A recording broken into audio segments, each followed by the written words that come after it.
इंदापूर विधानसभेतून इच्छुक असणारे अप्पासाहेब जगदाळे आणि प्रवीण मानेंनी आज कार्यकर्त्यांचा लवाजमा घेत थेट बारामती गाठली।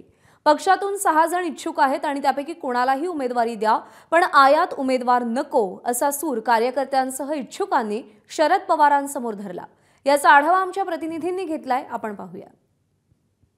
इंदापुरातील कार्यकर्त्यांनी शरद पवारांची भेट घेतली आणि आमच्यातीलच इच्छुक उमेदवारांना संधी द्यावी अशी मागणी शरद पवारांकडे केलेली। याविषयी बोलण्यासाठी आपल्या सोबत अप्पासाहेब जगदाळे, प्रवीण माने आणि महारुद्र पाटील आहेत। आपण सुरुवात तालुका अध्यक्ष महारुद्र पाटील यांच्याकडून करूयात। कसं बघताय?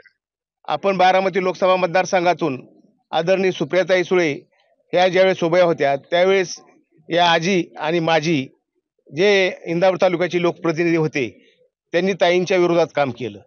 त्यामुळं आमच्या सर्व कार्यकर्त्यांची आज इच्छा आहे की आमच्या पक्षाकडे ज्यांनी मागणी केली जे कार्यकर्ते सर्व सक्षम आहेत त्यांच्यापैकी कुणालाही उमेदवारी द्या।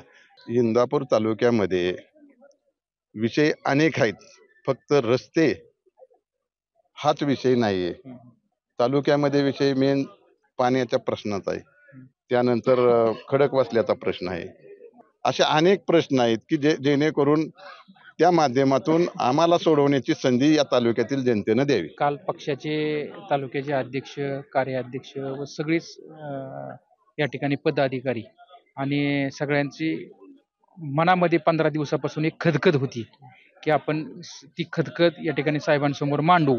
ती खदखद नेमकी काय होती आणि का वाढली? ती खदखद आपल्या सगळ्यांनाच माहिती आहे की इंदापूरमध्ये काय पोस्टरबाजी होते, काय न्यूज येतात।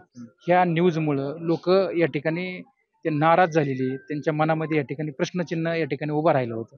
ती साहेबांसमोर या ठिकाणी व्यथा मांडण्यासाठी सगळी कार्यकर्ते म्हणले की आम्हाला साहेबांना भेटायचंय, आम्हाला साहेबांना एक म्हणजे एक विनंती करायची आहे। एबीपी माझा, उघडा डोळे बघा नीट।